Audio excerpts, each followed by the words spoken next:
Welcome to JH. Today, I'll demonstrate the process of inserting a calendar into your Notion workspace.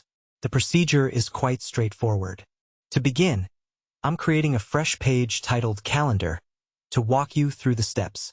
Next, simply type a / followed by the word Calendar and choose the Calendar View Database option from the menu. As you'll notice, the calendar appears instantly on your screen, ready for use. From here, you can easily organize your schedule or input new entries.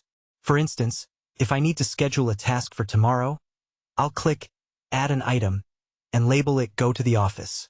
You can adjust the date to tomorrow and include specific tags, such as work, to keep things organized. You also have the flexibility to include additional properties or comments as needed. That is how you set it up. Thanks for tuning in. If you found this guide useful, please like the video and subscribe for more tips. See you in our next tutorial.